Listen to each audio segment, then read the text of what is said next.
اعوذ باللہ من الشیطان الرجیم بسم اللہ الرحمن الرحیم انا اعطیناک الکوثر فصلی لربک وانحر ان شانئک هو الابتر اللہم صلی علی سیدنا و مولانا محمد وعلی آل سیدنا و مولانا محمد وبارک وسلم۔ محترم ناظرین، سبت جمال کی طرف سے السلام علیکم ورحمۃ اللہ وبرکاتہ قبول ہو۔ ناظرین محترم، آج کی اس ویڈیو میں راولپنڈی کے مشہور و معروف تاریخی اہمیت کے حامل لیاقت باغ کے دو سربستہ لوح رنگ سانحات پر روشنی ڈالوں گا۔ اس تناظر میں پاکستان کے پہلے وزیر اعظم نوابزادہ لیاقت علی خان اور دنیا اسلام کی پہلی خاتون وزیر اعظم محترمہ بے نظیر بھٹو کی الپناک شہادت کے تاریخی حقائق پر روشنی ڈالیں گے۔ ناظرین محترم، لیجیے اپنی ویڈیو کا باقاعدہ آغاز کرتے ہیں۔ راولپنڈی کے کلب میں واقع لیاقت باغ تاریخی اہمیت کا حامل ہے۔ تفریحی مقام ہونے کے ساتھ ساتھ اسے سیاسی اجتماع کے حوالے سے جنوبی ایشیا کی تاریخ میں اہم مقام حاصل ہے۔ یہاں کرم چند موہن داس گاندھی، جواہر لال نہرو اور قائد اعظم محمد علی جناح کو عوام کے جم غفیر سے خطاب کر کے لاکھوں دلوں کو گرمانے کا فریضہ سر انجام دیا ہے۔ اگر ہم اس تاریخی باغ کی تاریخ کا مطالعہ کریں تو 19ویں صدی عیسوی میں ایسٹ انڈیا کمپنی کے فوجیوں کو پریڈ کے لیے یہ گراؤنڈ قائم کیا۔ بعد ازاں اسے ایسٹ انڈیا کمپنی گارڈن کے نام سے پکارا جانے لگا، جو وقت کے ساتھ ساتھ صرف کمپنی باغ کے طور پر زبان زد عام ہو گیا۔ مگر 16 نومبر 1951 کو اس باغ میں بہنے والے پاکستان کے پہلے وزیر اعظم لیاقت علی خان کے خون نے اسے کمپنی باغ سے لیاقت باغ بنا دیا۔ اس باغ نے تاریخی پاکستان کے انتہائی دردناک سانحوں کو اپنے سینوں میں چھپا رکھا ہے۔ 27 دسمبر 2007 کی سرد شام کو جیسے ہی محترمہ بے نظیر بھٹو اور دیگر ان کے 30 جانشینوں نے اس قطع ارضی کو اپنے لہو سے سرخ کیا تو اس کی اہمیت میں اور مزید اضافہ ہو گیا۔ وقت کا تقاضا یہی ہے کہ اس باغ کا نام لیاقت باغ سے باغ شہیداں رکھ دیا جائے۔ لیاقت باغ میں ہونے والے دونوں واقعات میں بہت سی قدریں مماثلت کی حامل ہیں۔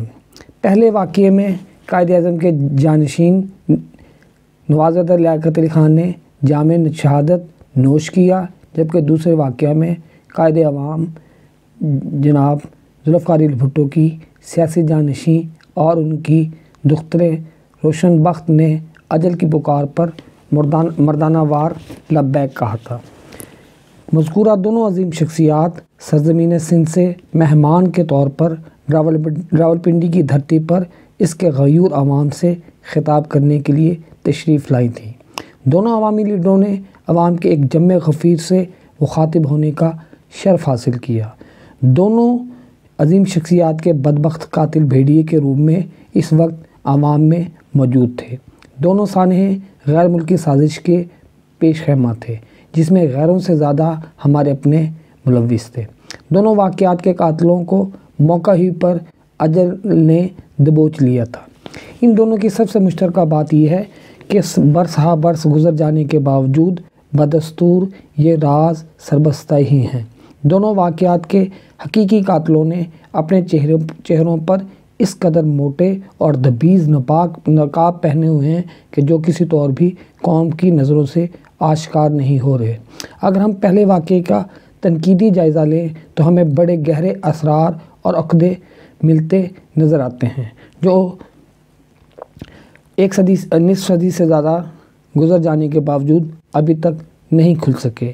بعض ایسے بھی مواقع آئے جب کئی لوگ اس سازش کے سرے تک پہنچ گئے، مگر مخفی قوتیں فوراً حرکت میں آ گئیں اور اس راز کے محرموں کو ایک ہی راز بنا دیا گیا۔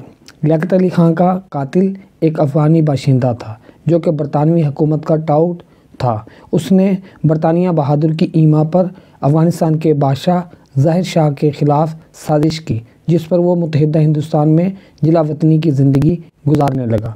انگریز سرکار نے اسے خدمات کے صلے میں پینشن عطا کی تھی، جو قیام پاکستان بھی حکومت پاکستان عطا کرتی رہی۔ پاکستانی حکومت نے اسے مشکوک افراد کی فہرست میں رکھا ہوا تھا، اسے ہزارہ ڈویژن سے باہر نکلنے کی اجازت نہ تھی، مگر جیسے وہ راولپنڈی میں داخل ہوا تو CID کو فوراً پتہ چل گیا، مگر وہ کیسے سب کی آنکھوں میں دھول جھونکتے ہوئے ریوالور سمیت 2 لاکھ سے زائد افراد پر مشتمل مجمع کی پہلی صف میں عین وزیر اعظم کے روبرو کیسے پہنچ گیا۔ جب اس بدبخت شخص نے گولی چلائی تو وہاں پر موجود افراد نے اسے فوری طور پر دبوچ لیا۔ اس کی فرار کی تمام راہیں مسدود ہو چکی تھیں۔ اس صورتحال میں فوراً نادیدہ قوت حرکت میں آ گئی۔ محمد شاہ نامی سب انسپکٹر پولیس آیا اور اس نے قاتل کو فوراً مار ڈالا تاکہ وہ کرائے کا قاتل لیاقت علی خان کے قتل کے حقیقی محرکات کو منظر عام پہ نہ لا سکے۔ اعتزاز الدین IG اسپیشل پولیس کو اس سازش کے بے نقاب کرنے کے کام پر مامور کیا گیا، جسے اس کی کامیابی پر اس کے کرتاس کے ثبوت سمیت ایک ہوائی حادثے میں ختم کر دیا گیا۔ یہی معاملہ اب محترمہ بے نظیر بھٹو کے قتل میں ملوث مقتدر قوتیں دہرانا چاہتی ہیں۔ محترمہ بے نظیر بھٹو قتل کیس میں اپنے انداز مضحکہ خیز باتیں اور ناقابل تردید شواہد رکھتا ہے۔ سب سے پہلی بات، وفاقی حکومت کا ایک اعلیٰ عہدیدار محترمہ کے آخری خطاب کے دوران بار بار گردن پر انگلی پھیر کر چھری سے قتل کا اشارہ کر رہا تھا اور بار بار کسی کو آسمانوں پر بھیجنے کا اشارہ بھی کر رہا تھا۔ اس کے معنی خیز اشاروں کا مظاہرہ آج بھی انٹرنیٹ پر YouTube کے ذریعے بخوبی دیکھا جا سکتا ہے۔ اس کے علاوہ بی بی کے قتل کے فوراً بعد کبھی کہا گیا کہ محترمہ کی شہادت روف لیور سے ہوئی ہے، کبھی فائرنگ سے ہلاکت کا دعویٰ کیا گیا تو کبھی بم کا ٹکڑا ان کے جان لیوا ثابت ہونے کی فضول باتیں کی گئی۔ شورائے آفاق تحقیقاتی ایجنسی اسکاٹ یارڈ نے بھی اپنی تمام تر کارروائی مکمل کی۔ اقوام متحدہ کی ٹیم نے بھی اپنی شبانہ روز کاوشوں کا جوہر اس وقت کے صدر زرداری کو پیش کر دیا۔ ان تمام عوامل کے باوجود قاتلوں کے مکروہ چہرے عوام کے سامنے نہیں لائے جا رہے۔ وہ کون سے عوامل ہیں کہ مرکز میں 5 سال اور سندھ اسمبلی میں 14 سال گزر جانے کے باوجود پیپلز پارٹی کی حکومت نے اس بارے میں کوئی ٹھوس اقدامات نہیں کیے جن کی بنیادوں پر محترمہ بے نظیر بھٹو اور ان کے والد بزرگوار ذوالفقار علی بھٹو کی قتل کی سازشوں کی حقیقت سب کے سامنے آ سکے۔ محترمہ کے مجازی خدا مسند صدارت اور ان کے سیاسی سپاہی وزارت عظمیٰ پر جلوہ افروز رہے اور ان کے فرزند ارجمند بلاول زرداری بھٹو بھی مستقبل میں وزیر اعظم کے بننے کے خواب دیکھ رہے ہیں، مگر ڈھاک کے وہی 3 پات، نتیجہ صفر۔ اگر آج محترمہ کے حقیقی قاتلوں کا سراغ نہیں ملتا تو پھر تا قیامت لیاقت علی خان کے قتل کی طرح یہ قتل بھی ایک معمہ ہی رہے گا، اور یہ شعر اس صورتحال کے مصداق دکھائی دیتا ہے۔ میں کس کے ہاتھ پہ اپنا لہو تلاش کروں، میں کس کے ہاتھ پہ اپنا لہو تلاش کروں کہ سارے شہر نے پہنے ہوئے ہیں دستانے۔